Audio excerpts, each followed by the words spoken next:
지금 보시는 건 오토캐드 처음 띄웠을 때 나오는 화면입니다. 우리가 캐드를 처음 띄우면 이렇게 나오는데 여기서 시작하는 방법이 여기 제가 동그라미 친 데 보이시나요? 여기가 뉴 버튼입니다. 그리고 여기 A자 있죠. 얘를 누르시면 여기 뉴 버튼이 또 있습니다. 얘를 누르시면 돼요. 혹은 우리 단축키 아시죠? 컨트롤 N 누르셔도 됩니다. 누르시면 오토캐드를 이렇게 실행하게 됩니다. 보이시죠? 네, 안 보이나요? 이쪽으로 앉으세요. 이쪽으로. 괜찮아요. 보시면 Select Template, 즉 예제 파일을 하나 선택해 주세요 라고 뜹니다. 캐드를 실행하면 예제 파일을 선택하라고 해요. 우리가 예제 파일을 선택할 수 있는 예제 파일이 두 개가 있습니다. 여기 여러 가지가 있는데 두 개예요. 두 개. acad.dwt, acad.iso.dwt 이렇게 두 개 중에 하나를 선택하시면 됩니다. 나머지는 다 의미 없고요. 이 두 개가 가장 기본이 되는 파일입니다. acad.dwt 드로잉 템플릿의 약자입니다. acad.iso.dwt 이렇게 두 개예요. 자, acad.dwt, acad.iso.dwt 이 두 개 중에 하나를 선택하시면 됩니다. 자, 어떤 걸 선택하면 좋을까요? 확률은 50%입니다. 찍으시면 돼요. acad요. 요거요. 네, 요거 찍으셔야 돼요. acad ISO를 선택하셔야 됩니다. 네, 잠시만요. 간혹 저 DWT가 안 나오시는 분들도 계실 거예요. 네, 그건 확장자를 감춰놔서 그렇습니다. 알려진 확장자 감추기 옵션이 체크되어 있어서 그래요. 그러면 얘를 선택하시면 돼요. acad ISO. 자, 차이가 뭘까요? acad와 acad ISO의 차이는 ISO가 차이인 거죠. 그죠? 자, 그러면 제가 이렇게 해보죠. 자, 여러분들 들어보셨나요? KS? 네, 코리안 스탠다드.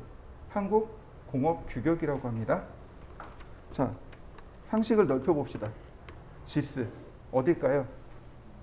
네, 맞아요. 1번입니다. 재팬 인더스트리얼 스탠다드. 1번 거예요. 자, 그러면 얘는요?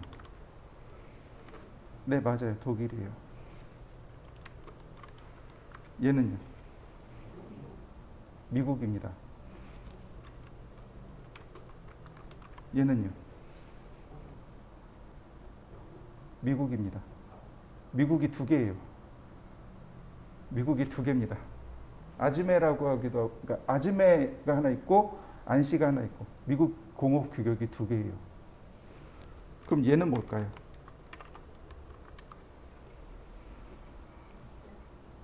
인터내셔널 스탠다드 오거니제이션, 국제공업 표준 기구를 말합니다. 제가 지금 여기서 ISO 하나 다르다 그랬잖아요. 그죠? 이 ISO가 누구를 가리키냐면 얘를 가리켜요.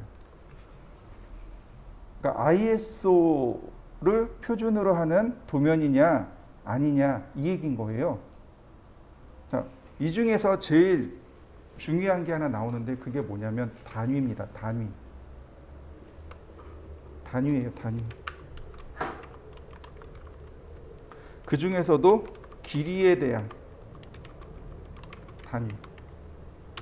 설계의 길이에 대한 단위가 KS는 밀리미터입니다.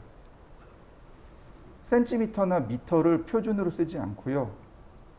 아니, 센티미터나 미터가 표준이 아니고 밀리미터가 표준입니다. 이해되셨나요? 그러니까 1미터를 표현하고 싶어요. 그럼 1000mm라고 표현하셔야 돼요. 무슨 얘기인지 이해되셨나요? 네, 미리가 기본 단위입니다. 설계에 대한 기본 단위가 밀인데 이거 말고 단위가 하나 또 있습니다. 인치. 자, 우리나라는 제가 방금 설명드렸어요. 밀리미터가 기본 단위입니다. 그러면 미국은 단위가 뭘까요? 인치요. 자, 다시 상식으로 넘어가죠. 오토캐드는 우리나라에서 만들어졌을까요? 미국에서 만들어졌을까요? 미국이요. 그럼 기본 단위가 인치. 네, 얘는 기본 단위가 인치예요. 그럼 우리가 알 수 있는 거, 얘는 기본 단위가 미리임을 알 수 있고 ISO는 표준 단위가 밀리미터임을 알 수 있습니다. 이해되셨나요? KS, GIS, DIN 다 기본 단위가 밀리미터입니다. 기본이 밀리미터고 안시 아즈메가 아니다. 안시가 인치가 기본 단위예요. 자, 여러분들 혹시 얘 들어보셨나요? 나사 미항공 우주국이죠. 보통 이제 우주선 발사할 때 나사에서 발사하잖아요. 우리나라 이제 나로에서 발사하죠, 그죠? 저 나사는 기본 단위가 뭘까요? 밀리미터일까요? 인치일까요? 밀리미터가 기본 단위입니다. 우리나라도 얼마 전에 그 인공위성 쐈다가 한번 실패했잖아요. 쐈다가 실패했으면 실패했네 그러고 끝날까요? 아니면 실패의 원인을 찾을까요? 원인을 찾아야죠. 마찬가지예요. 나사도 우주선을 굉장히 많이 쐈단 말이죠. 근데 비용이 엄청 비싸니까 당연히 실패의 원인을 찾습니다. 근데 이 실패 원인 중에 제일 황당했던 원인이 엔지니어가 두 부류가 있었던 거예요. 인치를 기본으로 한 엔지니어하고 밀리미터를 기본으로 한 엔지니어 두 부류가 있었던 거예요. 나사 안에. 그래서 그 나사 수뇌부가 모여가지고 고민을 해요. 밀리미터를 근간으로 할 것이냐, 인치를 근간으로 할 것이냐, 안시를 기본으로 할 거냐, 도대체 무엇을 기본으로 할 거냐 고민하다가 만들어진 게 그러면 우리는 나사는 ISO를 표준으로 삼겠습니다. 라고 해서 그 미국에서 우주선 만들 땐 ISO를 표준으로 해서 만듭니다. 그래서 나사는 ISO, 즉 밀리미터를 기본으로 합니다. 이해되셨죠? 네. 그러니까 이 두 개 중에 파일, 이 두 개의 파일 중에 사실은 의미가 별로 없지만 기본적인 거, 가장 기본 단위, 우리가 써야 되는 가장 기본이 되는 단위, 밀리미터를 근간으로 한 도면을 써야 되는 거죠. 그래서 ACAD ISO를 선택하셔야 됩니다. 그래서 ACAD ISO를 선택하고 그 다음에 오픈 눌러주시면 돼요. 그러면 CAD 파일이 이렇게 형성이 됩니다. 자, 한번 띄워보시죠. 다 띄우셨죠? 자, 보시면 이 위에 아이콘들 잔뜩 있죠? 얘를 뭐라고 부르냐면 리본 메뉴라고 합니다. 리본 메뉴라고 합니다. 자, 이 리본 메뉴 RIBBON이죠. 자, 여기다 그냥 쓰시면 돼요. BBON 클로즈. 리본 클로즈라고 쓰고 엔터. 어떻게 되나요? 리본 메뉴 사라진 거 보이시나요? 네, 리본 클로즈입니다.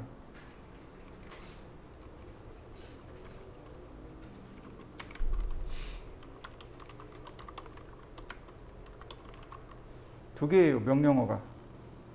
리본 클로즈 쓰고 엔터 치시면 리본 메뉴가 싹 사라집니다. 다시 보고 싶으면 리본이라고 쓰고 엔터를 치시면 돼요. 자, 한번 볼까요? 리본 그리고 엔터. 나오는 거 보이시나요? 자, 한번 띄워 보시죠. 되게 자주 있어요.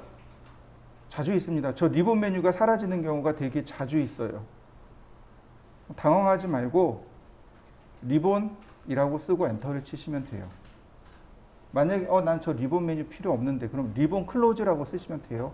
그럼 리본이 사라집니다. 리본 메뉴에 보시면 이 제일 끝에 오른편 제일 끝에 화살표 버튼 있죠? 자, 눌러보시면 이렇게 4개가 있어요. 한번 누르면 이렇게 사라집니다. 이렇게 돼요. 눌러보세요. 여기 있습니다. 여기 있어요. 여기 있습니다. 제일 오른쪽 끄트머리에 있어요. 제일 첫 번째가 미니멈, 최소화. 그 다음 패널 타이틀만, 이렇게 타이틀만, 그 다음 패널 버튼 이런 식으로, 그 다음에 최대화 이렇게. 자, 한번 해보시죠. 자, 그 다음에 보시면 여기 얘를 뭐라고 부르냐면 커맨드 라인이라고 합니다. 커맨드 라인인데 지금 하단에 다 붙어 있죠. 띄우지 마세요. 그냥 하단에 붙여놓고 쓰는 겁니다. 자, 이렇게 드래그해서 갖다 붙이면 이렇게 하단에 붙습니다. 네, 이걸 뭐라고 부르냐면 커맨드 라인이라고 해요.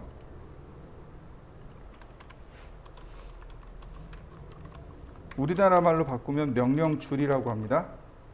요거 단축키가 컨트롤 플러스 숫자 9입니다. 컨트롤하고 숫자 9를 눌러보세요. 자, 대화 상자 하나 뜨죠? 네. 뭐라고 뜬 거냐면 커맨드 라인 윈도우, 그러니까 커맨드 라인을 정말로 닫으시겠습니까? 라고 뜬 거예요. 그냥 예스 누르시면 닫혀요. 이렇게. 사라지죠? 다시 한번 컨트롤 9를 눌러주세요. 그러면 커맨드 라인이 나타날 겁니다. 잠시만요. 저는 이 커맨드 라인을 뚝 띄어서 이렇게 위에다 올려놓을 겁니다. 저는 이렇게 위에다 올려놓을 거예요.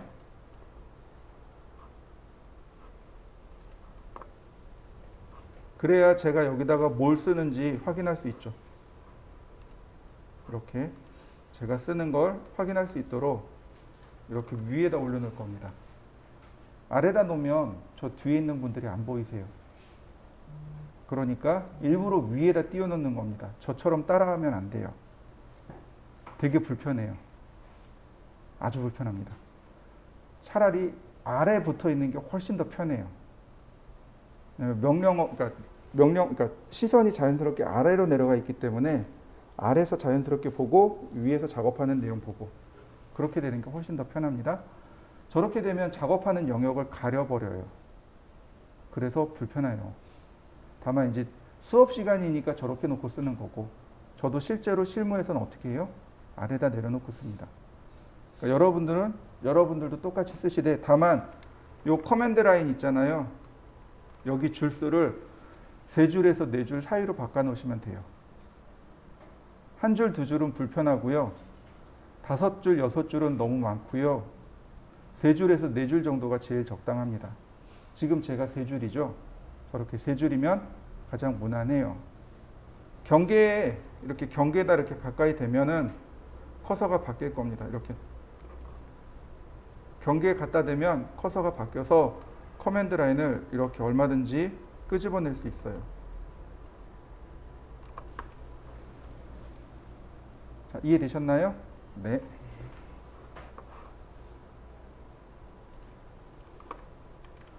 자, 우리가 이제 아니다. 오토캐드는 올해가 2022년이죠. 2023 버전이 가장 최신 버전입니다. 올해 연도에 플러스 1 하시면 돼요. 그러면 그게 가장 최신 버전이고요. 매년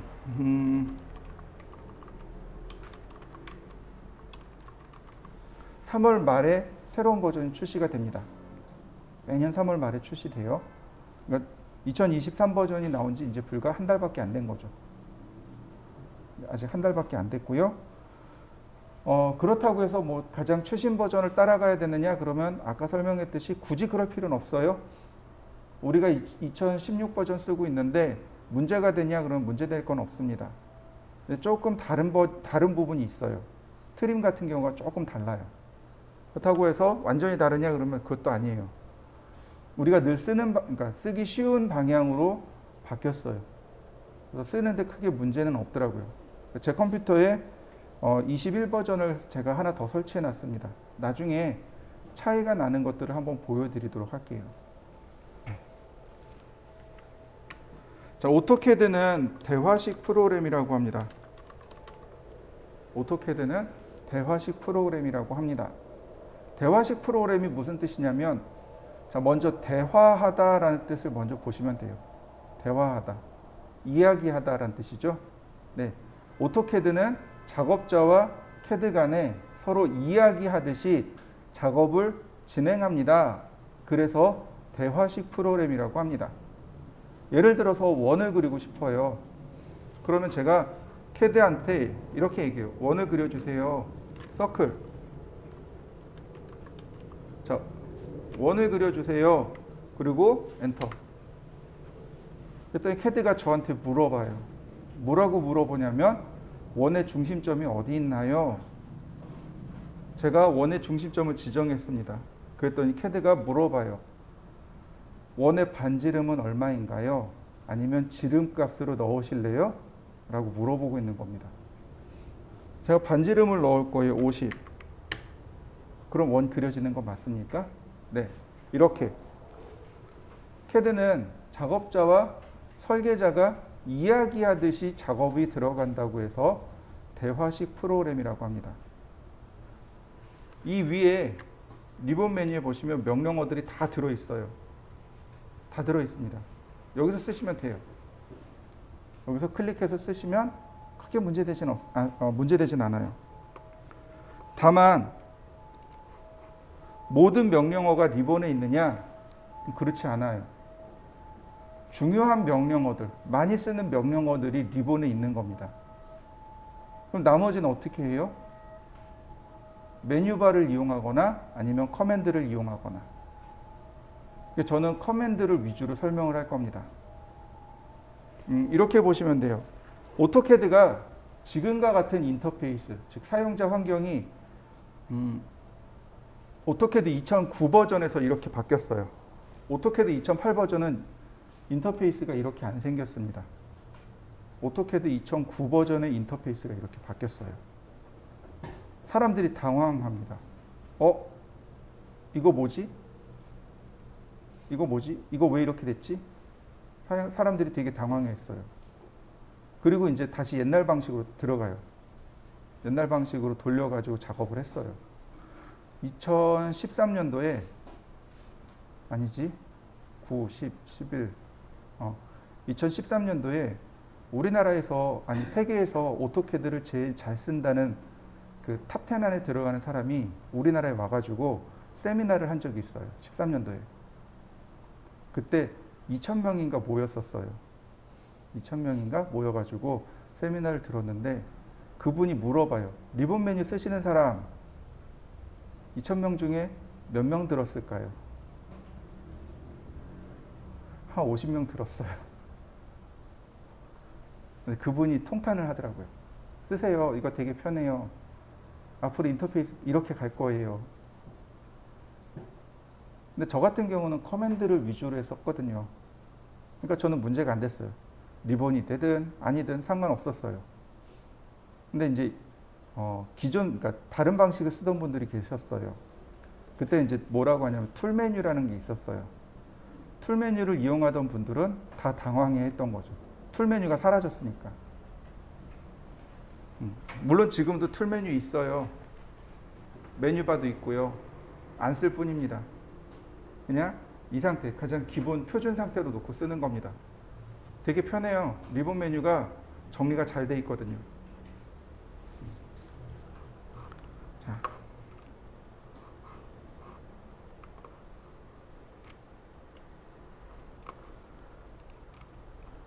그 다음에 캐드.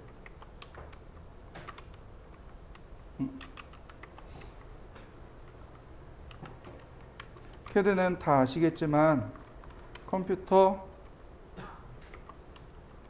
에디드 디자인의 약자입니다. 즉 설계와 컴퓨터가 결합되어진 것, 이걸 캐드라고 하는 겁니다. 이거 말고 캠이라는 것도 있어요. 컴퓨터 에디드 매뉴팩처링. 매뉴팩처링이 생산이란 뜻이에요. 만들어내다란 뜻입니다. 요즘 말로 하면, 아니, 요즘 가장 쉽게 보는 거 3D 프린터요. 3D 프린터가 캠이에요. 쉽게 얘기하면. 현장, 그러니까 이런 길거리 지나다니다 보면 그 철공소 같은데 혹시 보시나요? 가다 보면 자동으로 막 기계가 알아서 그 철을 이렇게 자르거나 뭐 이런 거 하는 거 보셨을 거예요. 그게 캠입니다. 컴퓨터로 기계를 제어하는 것. 그걸 캠이라고 해요. CAD란 뜻은 컴퓨터를 이용한 설계란 뜻입니다. 그 이전엔 어떻게 했을까요? 손으로 설계했겠죠. 제도판에, T자에, 삼각자에, 컴퍼스를 이용해서 설계를 했어요.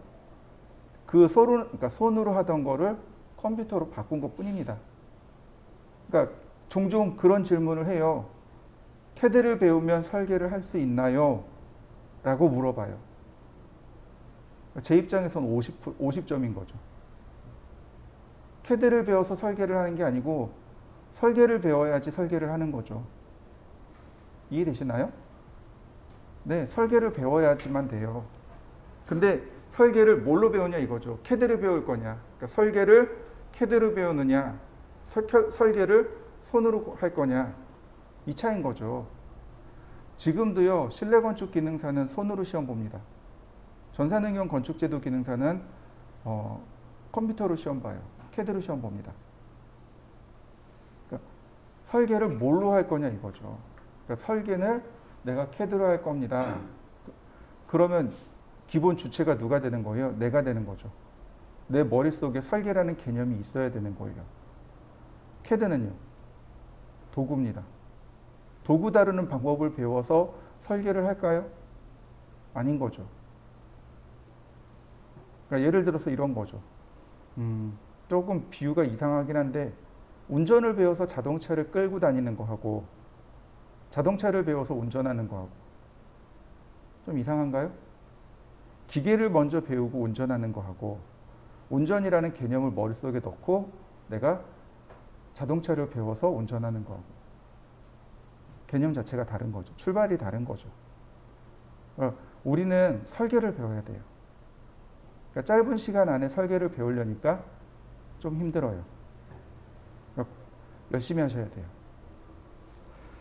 자, 그 다음에 CAD에 대해서 조금만 더 하자면 범용 CAD가 있고요.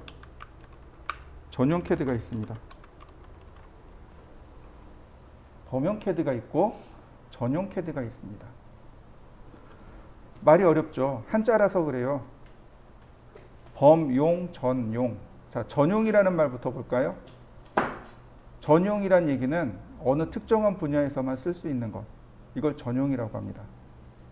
좀 이해가 안 돼요. 이렇게 보시면 돼요.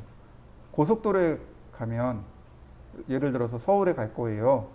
그러면 서울로 올라가다 보면 저 경부고속도로 타고 쭉 서울로 올라가다 보면 중간에 버스 전용 차선이 나오죠. 여기도 전용이라는 말이 나오네요. 버스 전용. 무슨 얘기예요? 버스만 사용할 수 있는 차선. 그게 전용이란 뜻이에요. 그러니까 다시 말하면 기계 전용 CAD, 건축 전용 CAD 이런 식으로 얘기하는 겁니다. 기계 전용 CAD 그러면 예를 들어서 되게 좋은 CAD가 있는데 카티아라는 CAD가 있어요. 이 카티아를 이용해서 뭘 설계하냐면 비행기나 자동차를 카티아로 설계합니다. 지금은 없어졌지만 옛날에 대우자동차라고 있어요. 혹시 아시나요?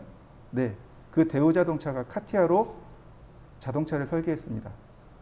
자동차 부품 중에 큰 것들 있죠. 대형 부품들. 아직도 카티아로 설계해요. 유조선 같은 거, 그 다음에 뭐 저기 비행기 이런 거 있잖아요. 이런 거 다 카티아로 설계합니다. 카티아로 설계를 하면 이런 게 돼요. 예를 들어서 내가 유조선을 이렇게 설계를 했어요. 근데 이 유조선이 언제 침몰할지 궁금한 거예요. 풍랑이 얼마나 일면 침몰할지 궁금한 거예요. 이 시뮬레이션이 가능해요. 자동차 모델링을 해요. 설계를 해요. 그리고 이 앞에 대형 송풍기를 틀어놓고 선풍기를 틀어요. 그러면 대류 현상이 일어나서 이렇게 자동차 뒤로 이렇게 날아가잖아요. 네, 그 시뮬레이션이 돼요. 카티아가.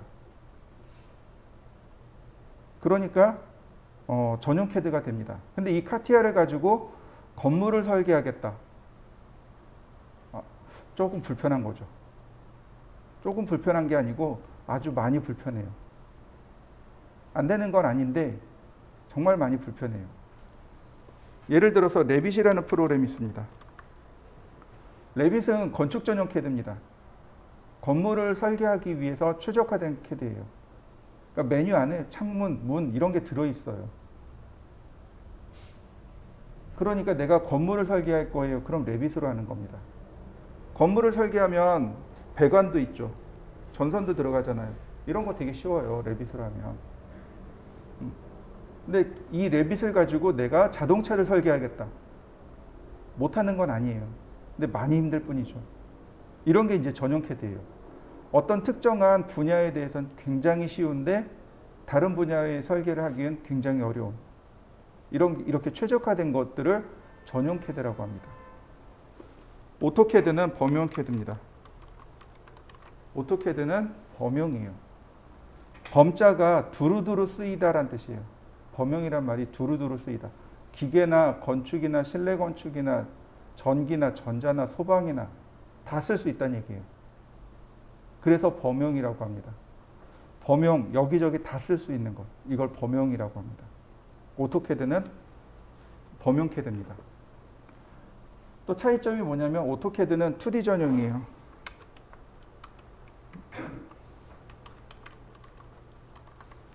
(2D) 전용이에요. 그러니까 2차원 설계를 기본으로 합니다.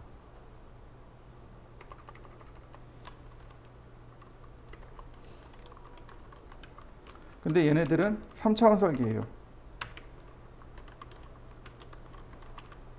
설계의 방향이 달라요. 설계를 2차원으로 풀어내느냐 3차원으로 풀어내느냐 그게 다른 거죠. 뭐 향후 한 20년 30년 뒤에는 전부 다 3차원 설계로 할 겁니다. 당장 뭐 한 10년 이내에 3차원 설계로 다 바꿀 겁니다. 그렇진 않아요. 기계 쪽에서도 여전히 2차원 설계합니다. 3차원 설계가 많이 활성화됐지만 비율이 30%에서 40%. 그러니까 3차원 설계를 제일 먼저 도입한 건 기계 쪽이에요.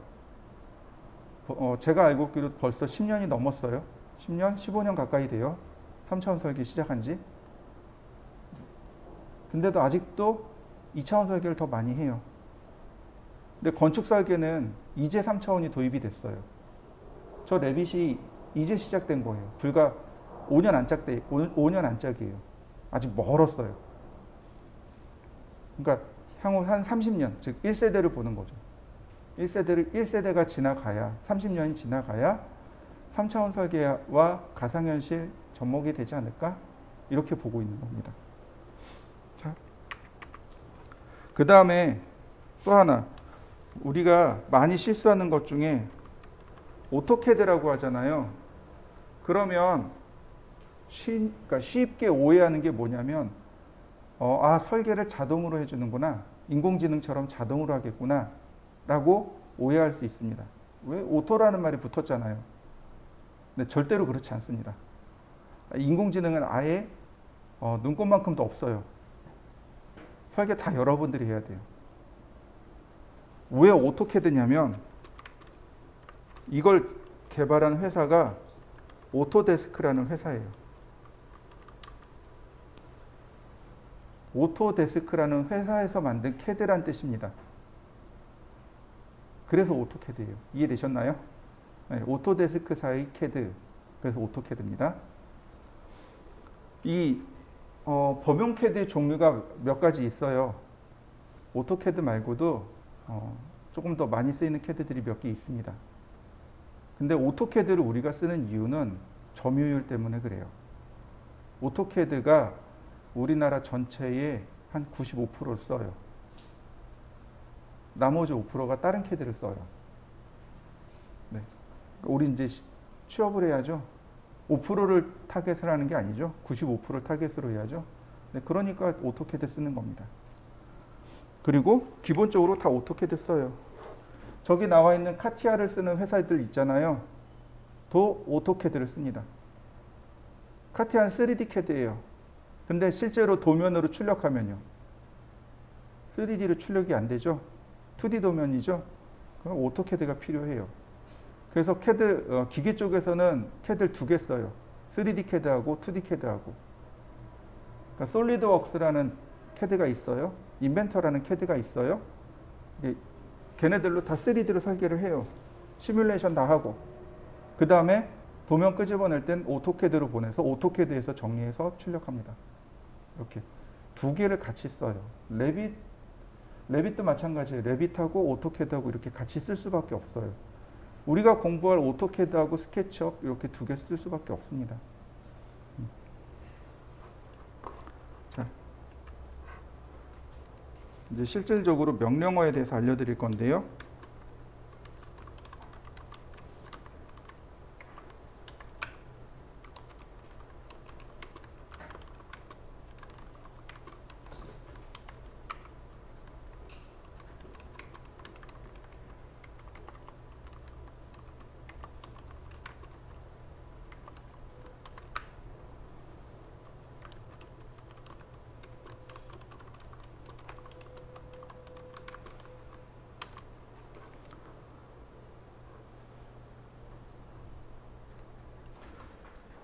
제가 이제 몇 가지를 조금 더 적어놨어요. 파일 탭이라는 것이 있습니다. 명령어가 파일 탭 클로즈. 뭐냐면 파일 탭이라는 건 뭐냐면 바로 요걸 파일 탭이라고 합니다. 여기 더하기 키 누르면 이렇게 하나씩 추가되죠. 요게 뉴 버튼인데 요걸 파일 탭이라고 합니다. 근데 이 파일 탭이 다들 있나요? 네, 파일 탭이라고 한번 파일 탭 클로즈라고 써볼까요? 사라진 거 보이시나요? 네, 다시 파일 탭이라고 써보시죠. 파일 탭 다시 나타날 겁니다. 네, 파일 탭 온오프 기능입니다. 그 다음에 우리가 봐야 될 게 요거 메뉴바부터 봅시다. 메뉴바라고 해요. 자, 메뉴바라고 하면 값을 넣으라고 합니다. 0 또는 1 두 개 중에 하나를 넣으면 돼요. 기본값은 0입니다. 이거 1로 바꿔서 엔터. 그러면 이렇게 위에 메뉴바가 나타납니다. 메뉴바라고 합니다.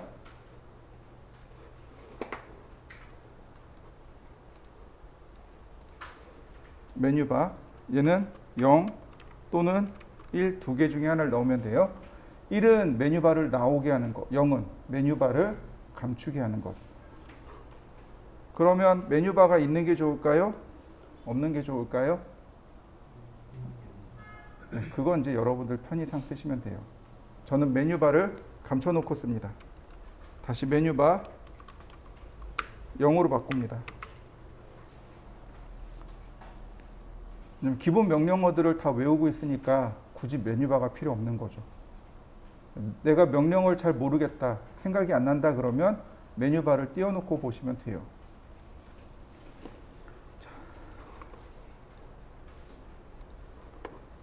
그 다음 다이나믹 인풋이라고 합니다. 동적 입력이라고 해요. 이거 F12 키가 온오프 키입니다.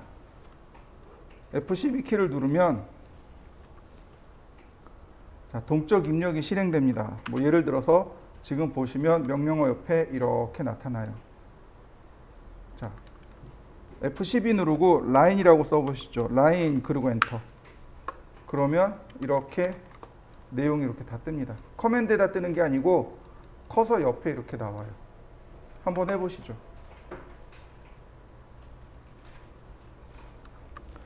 동적 입력 커서 옆에 명령어가 다 나와요.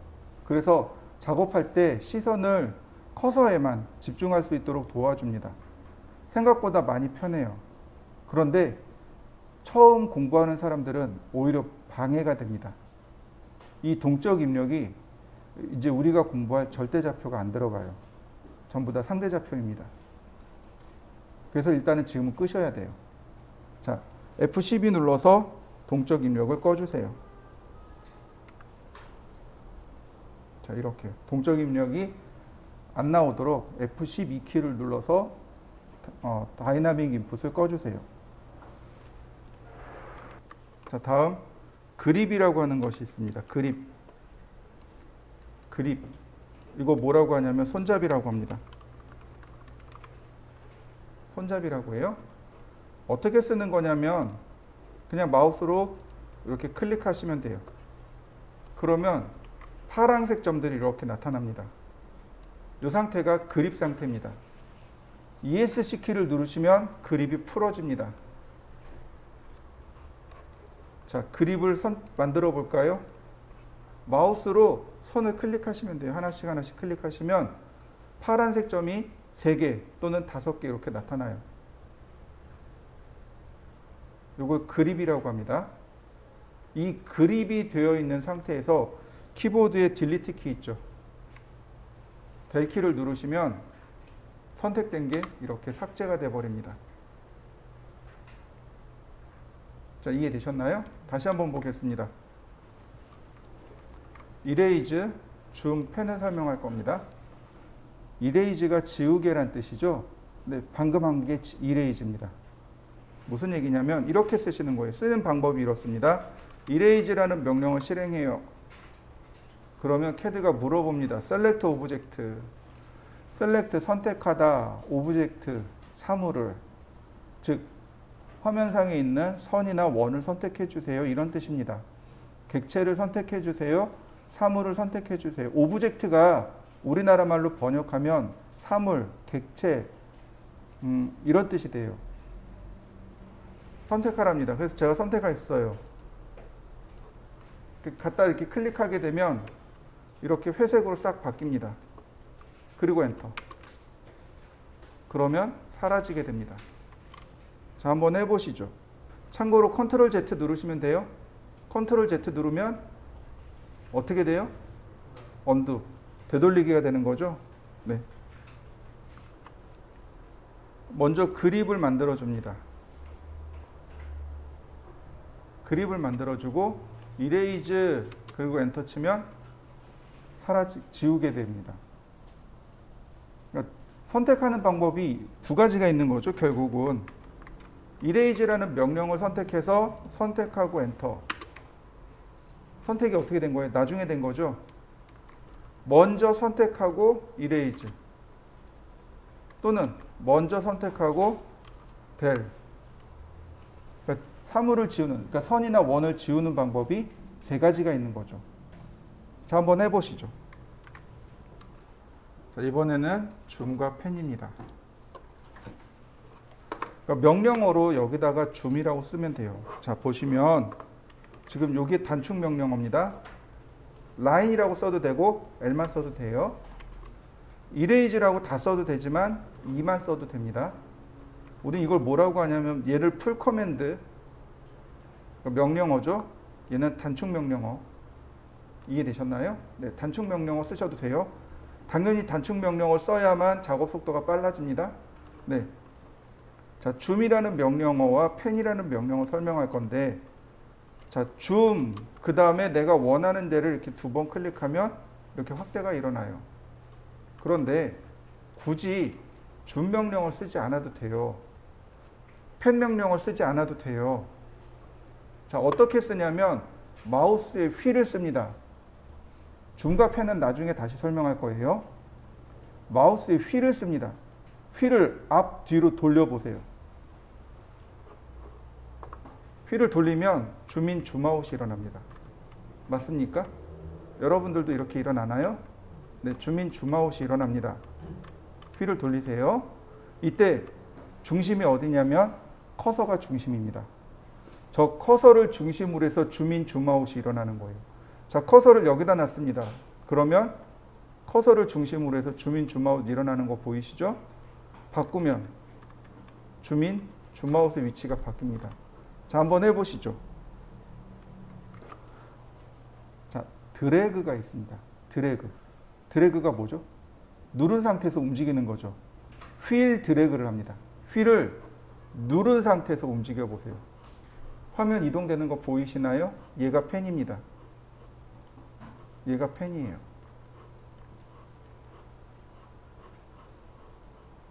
이해되셨나요? 네. 휠 드래그 하시면 화면 이동이 됩니다. 그러니까 굳이 명령을 쓸 이유가 없는 거예요. 자, 하나 또 있습니다. 여러분들 마우스 기능 중에 더블 클릭이라는 기능 기억하시죠? 휠을 더블 클릭합니다. 휠을 2번 연달아 눌러봅니다. 화면 맞춤, 줌 익스텐트가 됩니다. 어떻게 있든지 간에 휠을 더블 클릭하게 되면 이렇게 화면 맞춤이 일어나요. 이걸 줌 익스텐트라고 합니다. 적어드릴게요. 휠을 돌리면 줌 그리고 인, 아웃. 휠을 2번 누르면 더블 클릭이죠. 줌 익스텐트. 즉 화면 맞춤이 일어납니다.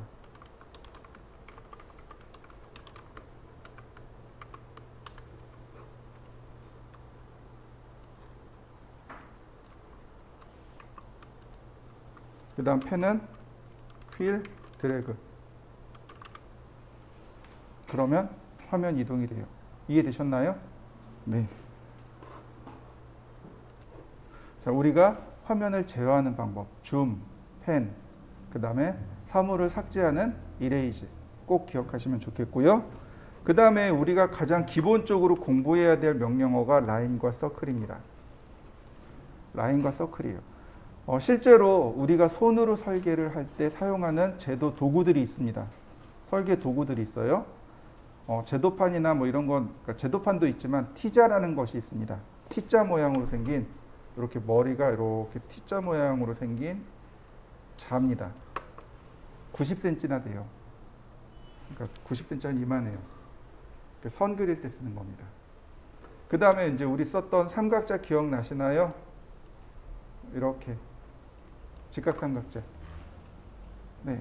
그 다음에 컴퍼스. 자, 곰곰이 생각해 보시죠. T자는 선 그릴 때 쓴다 그랬죠? 삼각자는요? 사선이죠. 기울어진 선. 30도, 60도, 45도. 역시 선이죠. 컴퍼스는요? 원이죠. 나머지는 없어요. 템플릿 자가 있어요. 혹시 들어보셨나요? 템플릿 자? 제가 금방 찾아봐 드릴게요.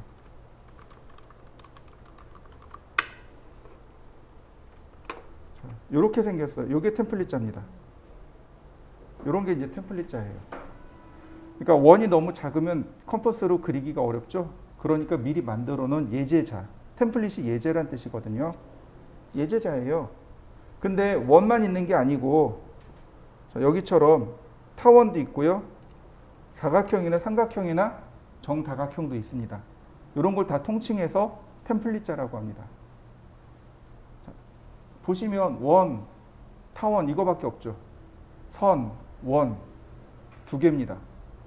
도면을 그릴 때, 우리가 설계를 할 때 쓰는 건 2개예요. 선을 그리거나 원을 그리거나. 여러분들이 가장 먼저 배워야 될 건 바로 선을 그리는 방법과 원을 그리는 방법입니다. 그리고 얘를 편집하는 방법. 얘가 기본이에요. 선을, 여기 있는 라인 명령어로 선을 그리고 사선을 그리는 겁니다. 자, 라인이라고 다 써도 되고 L만 쓰셔도 돼요. 근데 여기 보시면 대문자죠. 대문자죠. 자, 이 뒤에 우리가 배워야 될 것 중에 extend라는 명령어가 있습니다.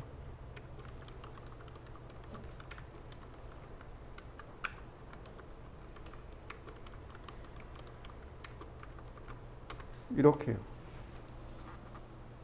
공통점 찾으셨나요? 대문자가 단축키입니다. 제가 명령어를 써드릴 건데 대문자가 단축키예요. 이해되셨나요? 네, 익스텐드 보시면 단축키가 EX죠. 네, 트림은 단축키가 TR입니다. 이렇게 보통 첫 번째 글자나 두 번째 글자가 단축키로 들어가요. 이미 CAD에 그렇게 세팅이 되어 있습니다. 그리고 저렇게 대소문자로 단축키를 구별하는 건 제가 만든 게 아니고 CAD가 그렇게 쓰고 있어요. 이미 CAD가 저렇게 쓰고 있기 때문에 저도 똑같이 쓰는 겁니다. 명령어를 보실 때 대문자가 단축키, 소문자가 그냥 전체 명령어 이렇게 보시면 됩니다. 자, 라인은 선을 그릴 때 사용하는 명령어입니다. 여기 라인 명령어 여기 있고요.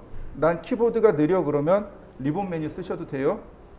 자, 여기다가 라인 L 쓰고 엔터를 누르셔도 되고 스페이스 바를 누르셔도 됩니다. 명령어는 한 칸 띄우기가 없습니다. 명령어는 한 칸 띄우기가 적용이 안 돼요. 그래서 스페이스 바는 엔터와 똑같은 역할을 하게 됩니다. 여러분들 키보드를 살펴보세요. 엔터가 더 큰가요? 스페이스 바가 더 큰가요? 네, 스페이스 바가 훨씬 더 커요. 또 하나, 키보드가 이렇게 4개의 손가락은 각각의 키를 선택하게 되고 엄지손가락이 스페이스 바를 터치하게 되어 있습니다. 그러니까 이 4개의 손가락으로 키보드를 선택하고 스페이스 바로, 그러니까 엄지손가락으로 스페이스 바를 누르시면 돼요.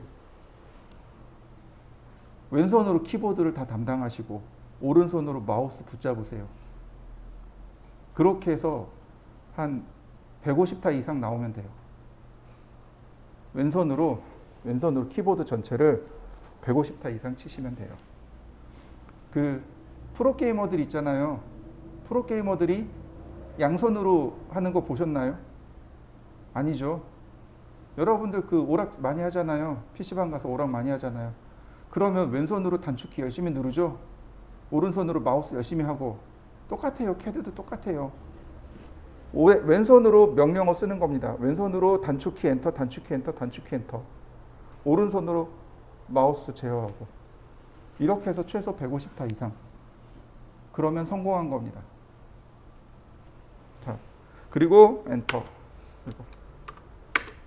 그러면 CAD가 뭐라고 나와요. 커맨드 라인에 스페이시파이 퍼스트 포인트. 스페이시파이는 입력해 주세요 라는 뜻입니다. 이건 이제 계속 나올 단어니까 생략할 거예요. 스페이시파이 입력해 주세요. 퍼스트 포인트 첫 번째 점을 마우스로 클릭하시면 돼요. 화면을 클릭. 그리고 한번 클릭하고 이동해 보세요. 그러면 CAD가 다시 물어봅니다. 스페이시파이 넥스트 포인트 오와 언두. 스페이시파이 입력해 주세요. 넥스트 포인트 다음 점을 입력해 주시거나 또는 언두 취소하겠습니다. 라는 뜻이에요. 자, 언두는 냅두고 넥스트 포인트. 자, 그랬더니 또 CAD가 물어봐요. 스페이시파이 넥스트 포인트 오와 언두. 다음 점 입력해 주세요. 혹은 취소하시겠습니까? 자, 일단 또 클릭. 스페이시파이 넥스트 포인트 오와 클로즈 언두. 하나 더 떴죠. 클로즈가. 자, 도형은 제일 작은 게 몇 각형이죠? 삼각형이죠. 지금 삼각형을 그릴 수 있는 기본 모습이 됐죠. 그러니까 클로즈라는 메뉴가 뜬 겁니다. 이각형이라면 클로즈가 뜰 수가 없는 거죠. 삼각형의 모양이 나와야 비로소 클로즈가 뜨는 거고요. 자, 넥스트 포인트와 클로즈. 자, 넥스트 포인트 제가 또 클릭했습니다. 이제 계속 똑같은 메뉴가 나오는 거죠. 이제 더 이상 그리기 싫어요. 자, ESC 키를 누르거나 엔터를 누르거나 엔터.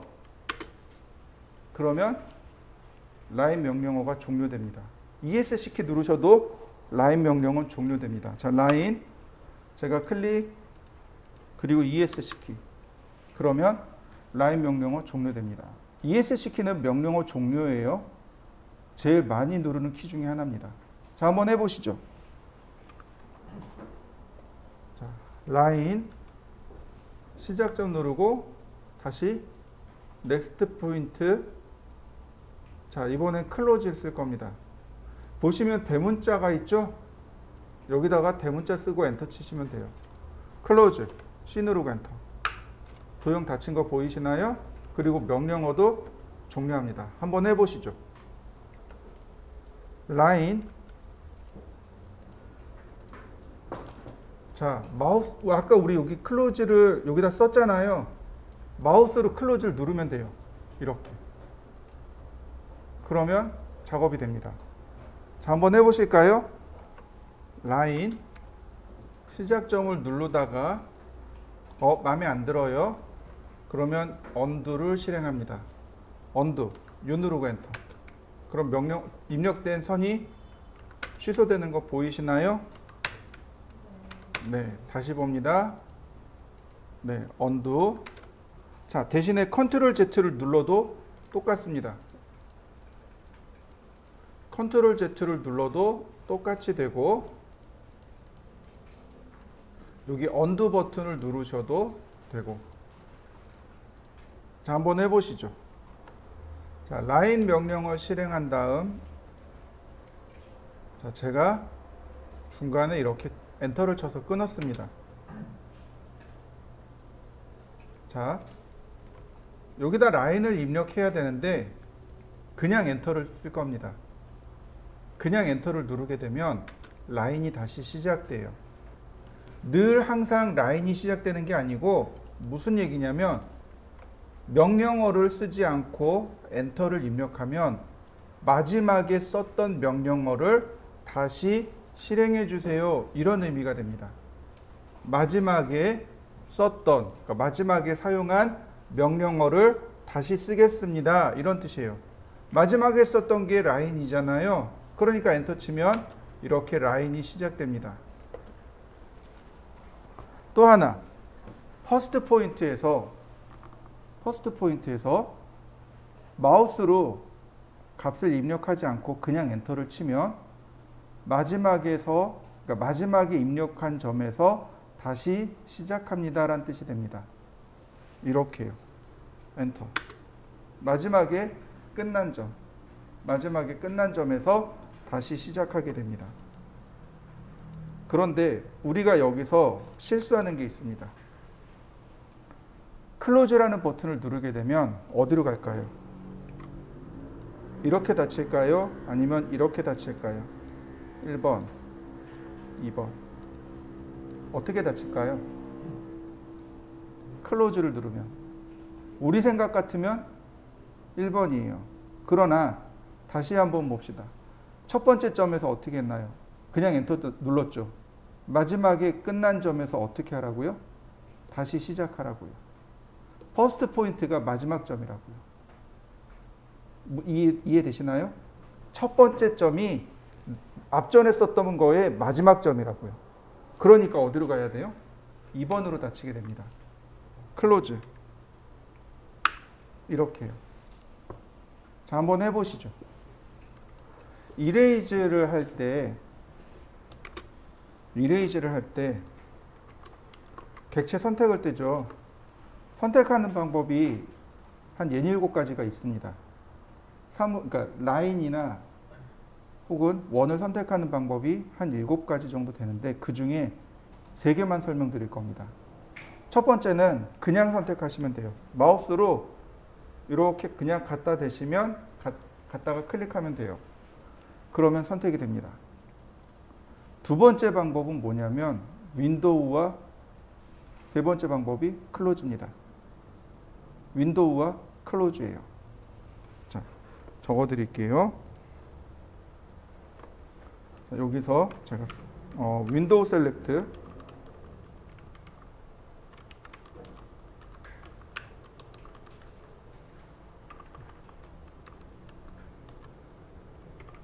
크로스 셀렉트.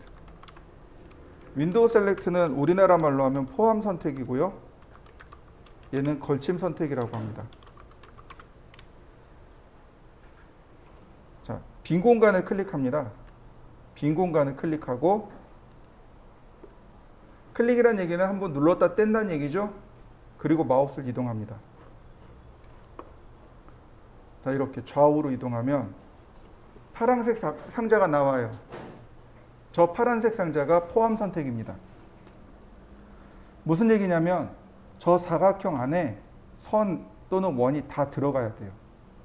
이렇게 일부만 선택되면 선택이 안 돼요. 이해되시나요? 네, 그래서 포함 선택이라고 합니다.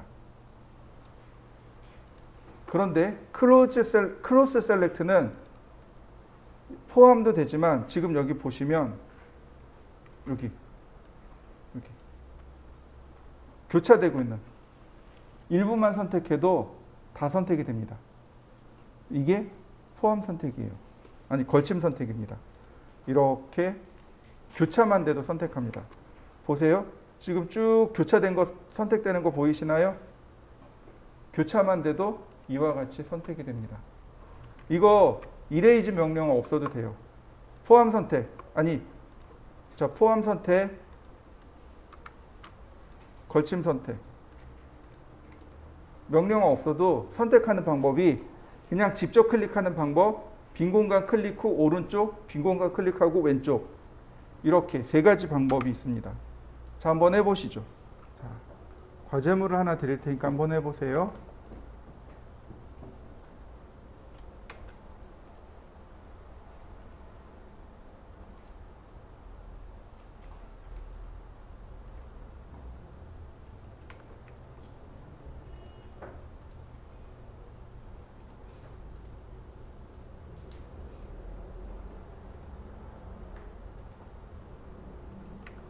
네, 보이시죠? 이렇게 글씨를 가나, 다라, 마바, 사까지. 아부터는 원이 나오죠? 원 그리는 거 안 배웠잖아요. 이거 빼고 사까지만 이렇게 한번 써보시죠. 라인 명령어와 이레이즈, 줌, 펜 등 지금 공부한 것들을 반복해서 익힌다라고 생각하시고 한번 해보시죠. 시작하시죠. 자, 이번에는 좌표에 대해서 좀 알아보도록 하겠습니다.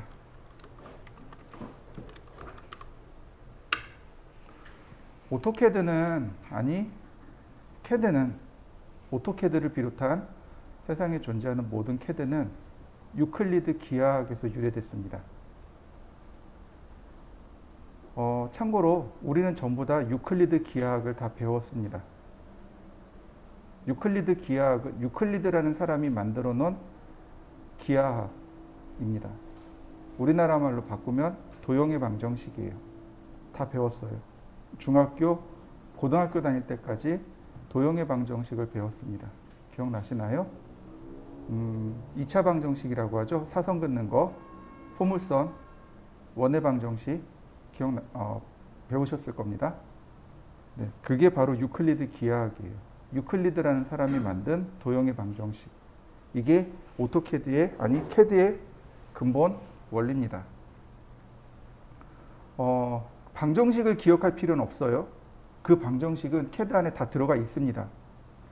그럼 우리는 뭘 기억하냐면 정의요. 정의. 그걸 했던 정의를 기억하시면 됩니다. 정의만 잘 기억해내시면 되겠고요. 자, 그 중에 제일 첫 번째로 우리가 공부해야 될 건 좌표입니다.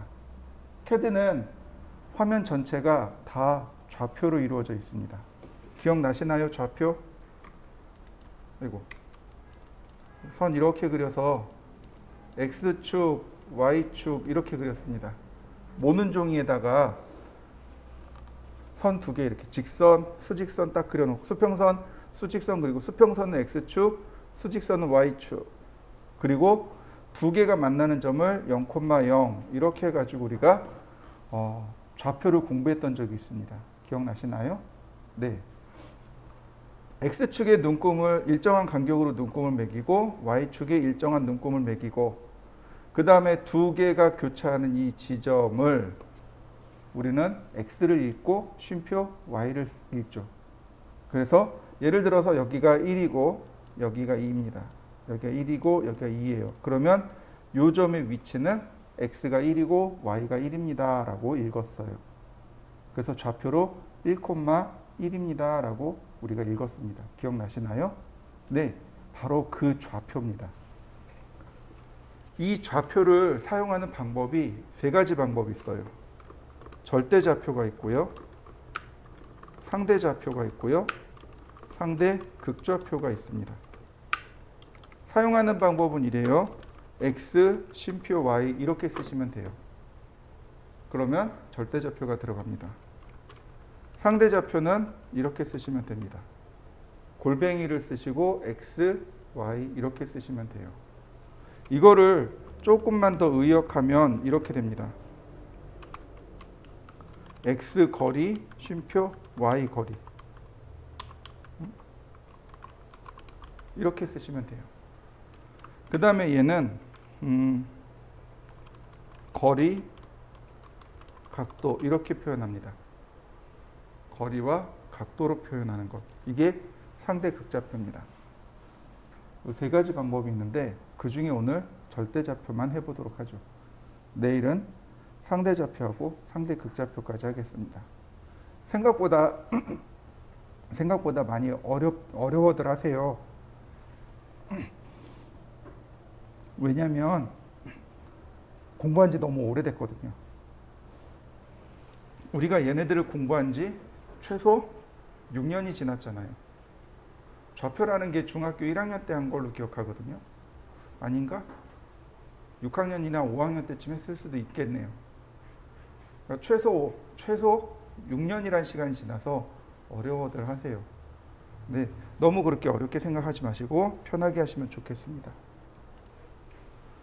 자, 좌표를 다시 한 번만 읽어봅시다.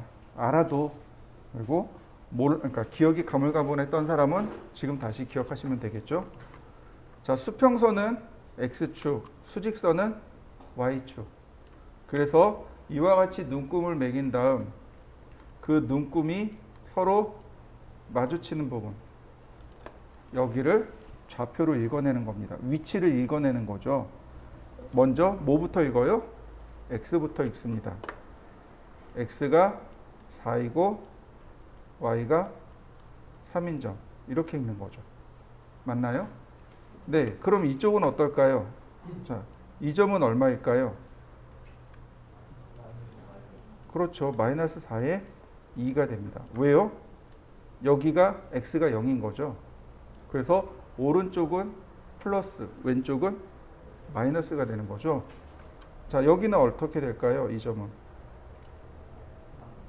마이너스 3, 마이너스 3이 되는 거고, 자, 여기는 4, 마이너스 2가 되는 거죠. 맞습니까? 네, x를 읽고 y를 읽고. 그러면 이 점은 어떻게 되나요? 네? 3, 0이 되는 거죠. 네, 맞아요. x축은 뭐가 0이에요? y가 0인 겁니다. 그럼 여기는요? 0,4가 되는 거죠. y축은 x가 0인 거죠. 이 점은요? 0,0인 거죠. x가 0이고 y가 0. 그래서 여기가 0,0이니까 여기가 3,0이 되는 거고 여기가 0,4가 되는 거고, 이 점 같은 경우는 마이너스 4,0이 되는 거고 이 점 같은 경우는 0, 마이너스 3이 되는 거죠. 이해되셨나요? 네. 이게 이제 절대좌표인 거죠. 자, 보시면 이렇습니다. 여기 보이시나요? 여러분들 왼쪽 하단에 다 있을 겁니다. 바로 저기가 원점입니다. 0,0인 점이에요. 0,0인 점입니다. 그리고 여기를 기준으로 해서 이렇게 되는 거죠. x축, 이렇게 y축, 이렇게 되는 겁니다. 그럼 이쪽이 x가 플러스고 y가 플러스고, x가 마이너스고 y가 플러스고, x, y 둘 다 마이너스네요. 여기는 x가 플러스고 y가 마이너스인 부분이 되겠죠. 우리는 편의상 어느 쪽을 써요, 그럼? 바로 x가 플러스고 y가 플러스인 이 부분을 주로 쓰는 거죠. 그래서 화면이 이렇게 나오는 겁니다. 그래서 이쪽 1사분면이 나오게 되는 거죠. 자, 이해되셨나요? 네. 그러면 아주 쉽게 한 변의 길이가 100인 정사각형을 그릴 겁니다.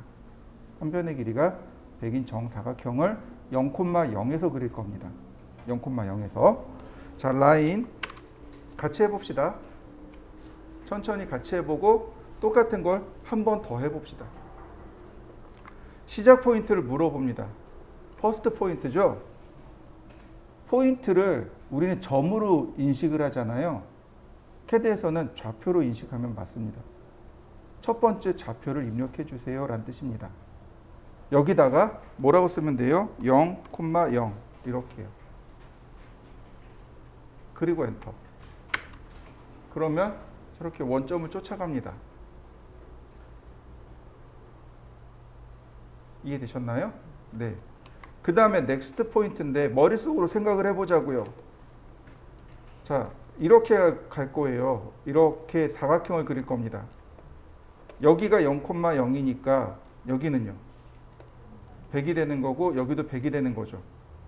근데 엄밀히 얘기하면 100,0인 거고 0,100인 거고 여기는 100,100이 되는 거죠. 맞습니까? 좌표를 4개를 다 읽었네요. 그러면 빨리 해보자고요. 100,0 그리고 엔터. 100,100 엔터. 0,100 엔터. 다시 0,0. 자, 사각형 그려지는 거 보이시나요? 이게 절대좌표입니다. 한번 해보시죠. 한 2번 더 그려보세요. 지우고 한 번 더, 지우고 한 번 더. 아쉽게도 절대좌표는 많이 안 써요. 누굴 쓰냐면 상대좌표하고 상대극좌표를 훨씬 더 많이 써요. 근데 전체적으로 비교를 하잖아요. 우리가 도면을 그릴 때 실제로 도면을 그릴 때 좌표를 얼마나 쓰냐 그러면 10% 미만이에요. 10%? 아니 5% 미만이에요. 많이 쓰진 않아요. 그런데 얘를 기준으로 해서 작업하는 것들이 생각보다 많아요. 그래서 반드시 알고 계셔야 됩니다. 자, 이번엔 상대좌표입니다. 상대좌표예요. 상대적이다라는 것을 먼저 우리는 파악하셔야 돼요. 자, 여러분들 앞쪽이 어딜까요? 이쪽이죠. 다시 앞쪽이 어디요? 이쪽이죠. 뭔가 좀 이상하지 않나요? 여러분들이 가리킨 앞쪽과 제가 가리킨 앞쪽이 다르죠. 그건 왜 그렇죠? 맞아요. 보는 방향이 다른 거죠. 이게 상대적인 겁니다. 사실 이 건물에서, 이 공간에서 앞쪽의 개념은 없어요. 어디든 다 앞쪽이 되는 거죠. 다만 동서남북으로 따지는 거죠. 예를 들어서 칠판이 앞쪽입니다라고 딱 고정된 정의가 있다면 여기가 앞쪽이겠죠. 근데 그게 아니라는 거죠. 자, 혹시 전쟁 영화 잘 보시나요? 잘 안 보시나요? 아, 좀 아쉽네. 그 전쟁 영화에 보면 이제 그런 게 이런 얘기들이 종종 나와요. 군대 갔다 온 사람들도 알아요. 그러니까 비행기가 이렇게 날라와요. 그러면 12시 방향에 비행기가 날라옵니다. 이렇게 얘기해요. 뭐 3시 방향에 비행기가 옵니다. 뭐 이런 식으로 얘기를 해요. 그럼 12시 방향이 어디일까요? 네, 맞아요. 진행하는 방향이 12시 방향입니다. 그럼 3시 방향은? 네, 오른쪽 방향, 이쪽이에요. 시계를 놓고 시계 이렇게 딱 놓으면 12시 방향, 3시 방향 이렇게 되는 거죠. 그러니까 내가 진행하는 방향이 이쪽이니까 여기가 12시가 돼요. 만약에 내가 이쪽을 향해서 가면 어떻게 돼요? 여기가 12시가 되는 거죠. 이건 절대적인 걸까요? 아닌 거죠. 상대적인 거죠. 이게 상대적인 개념이에요. 지금 상대좌표, 상대극좌표가 있죠? 네, 상대적인 겁니다. 이렇게 생각하시면 돼요. 원점을 끌고 왔다라고 생각하시면 됩니다. 절대좌표는 원점이 딱 고정돼 있죠. 상대좌표는 이 원점을 끌고 온 거예요. 끌고 오고 현재점을 원점으로 보는 겁니다.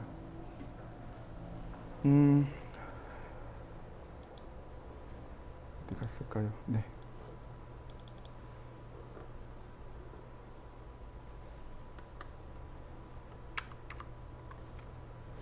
보시면 절대좌표로 1,1이죠. 내가 여기서부터 이렇게 선을 이렇게 그릴 거예요.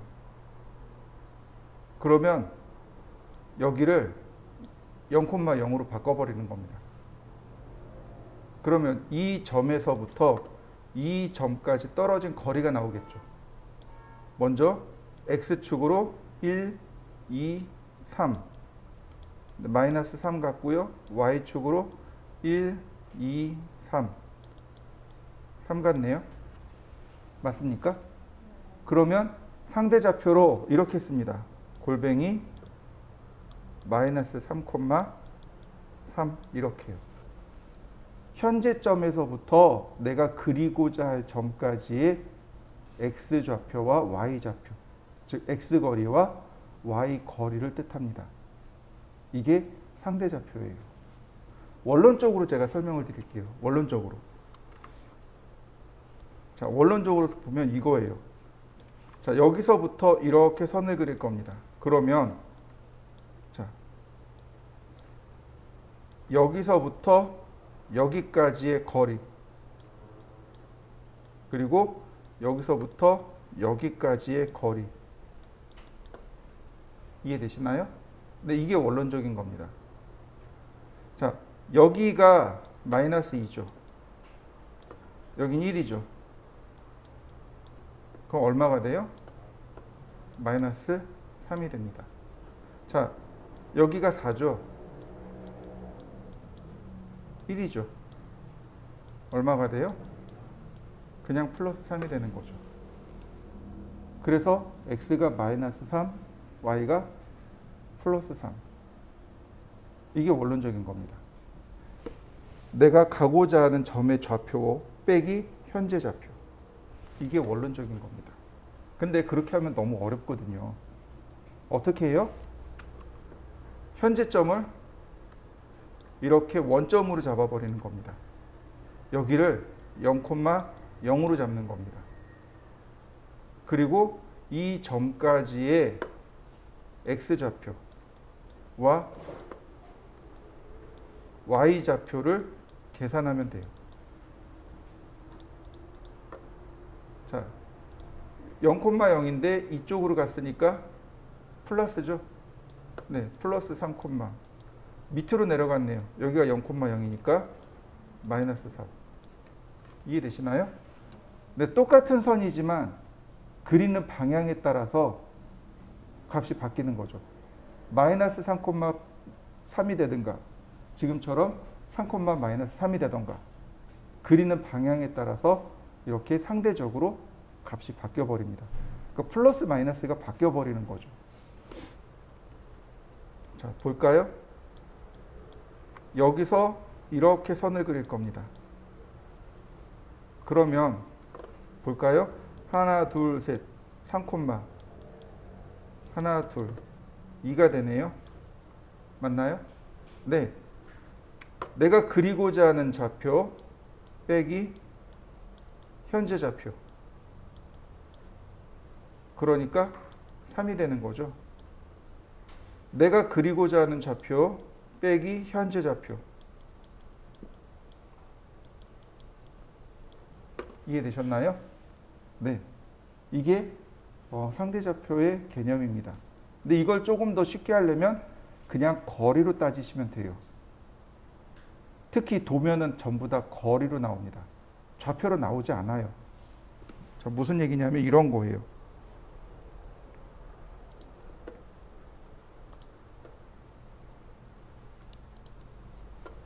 (27번) 게시물입니다. 뭘로 되어 있어요? 전부 다 거리로 나와 있죠? 좌표로 나와 있는 게 아닙니다. 상대좌표는 전부 다 거리예요. 보시면 이런 거죠. 자, 예를 들어서 자, 여기서부터 여기까지 전체 길이가 80이랍니다. 그런데 그리고 여기서부터 여기까지 전체 길이는 60이에요. 근데 여기가 20이랍니다. 그러면 여기서부터 여기까지는 40이죠. 맞나요? 자, 그 다음에 여기가 20이래요. 그럼 여기서부터 여기까지는 60이죠. 그러면 이렇게 선을 그릴 거예요. 마이너스 60에 플러스 40 되는 거죠. 맞나요? 다시요. 확대해서 볼까요?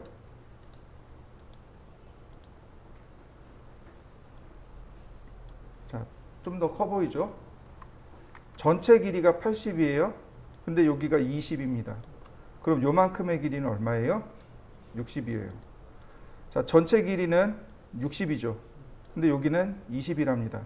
그럼 여기서부터 여기까지는 얼마예요? 40이요. 내가 선을 여기서부터 이렇게 그릴 거예요. 그러면 마이너스 60에 플러스 40 되는 거죠. 맞나요? 선의 길이인 거죠. 제가 여기서 이렇게 그릴 거예요. 그러면 여기가 원점이니까 이쪽이 플러스 60, 마이너스 40. 이해되시나요? 네. 이건 거리로 돼 있어요. 우리 일반적인 도면은 다 거리로 나와 있습니다. 이렇게 치수 자체가 전부 다 거리로 나와 있는데 이거를 뭘로 바꾸는 거예요? 좌표로 바꾸는 겁니다. 그리는 방향만 기억하시면 돼요. 보세요. 지금 여기가 원점이잖아요. 여기서 이렇게 선을 그릴 거예요. 그러면 x의 길이는 80이죠. y의 길이는요? 0이 되는 거죠. 지금 이제 요만큼 또 그릴 거예요. 그럼 여기가 원점이 되는 거예요. x의 길이는 0, y의 길이는 20. 요만큼 그릴 거예요. 이렇게 그릴 겁니다. 그러면 마이너스 20에 0이 되는 거죠. 맞나요? 네. 다시 봅니다. 이렇게 그릴 거예요. 그러면 x가 0, y는 마이너스 20이 되는 거죠. 밑으로 내려가니까. 그러니까 방향을 이렇게 보시면 돼요. 이렇게 가면 플러스, 이쪽으로 가면 마이너스. 위로 올라가면 플러스, 밑으로 내려가면 마이너스. 이렇게 되는 거죠. 선이 그려지는 방향을 이것만 기억하시면 되는 거죠. 이미 값은 여기 나와 있단 말이죠. 이거를 뭘로 바꿔요? 좌표로 바꾸는 겁니다.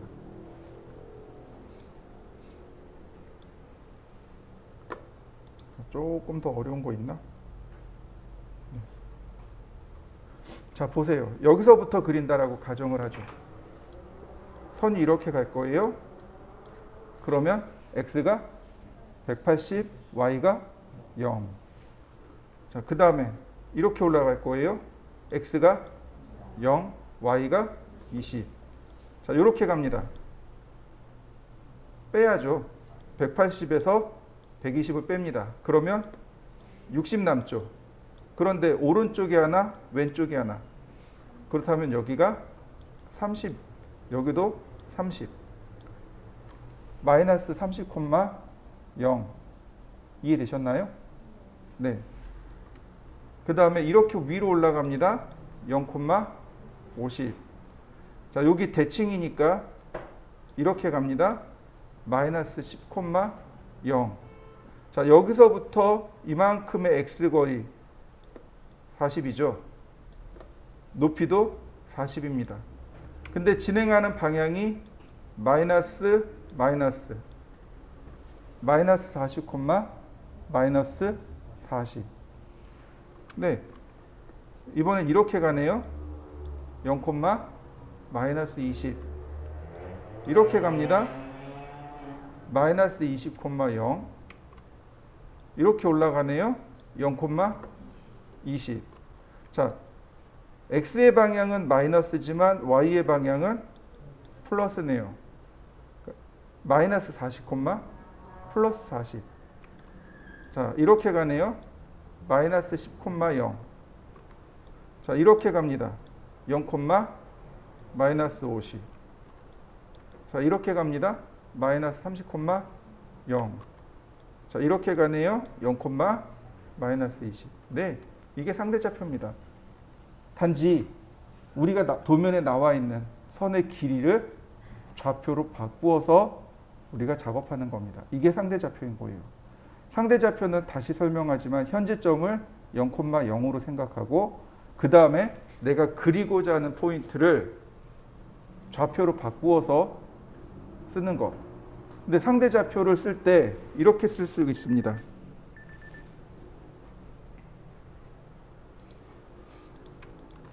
라인 그래놓고 여기다 골뱅이 쓰면 될까요? 시작하는 위치가 없잖아요.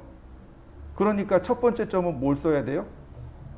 절대좌표를 써야 되는 거죠. 절대좌표를 쓰고 그 다음부터 상대좌표를 쓰게 되는 겁니다. 이해되셨나요? 네.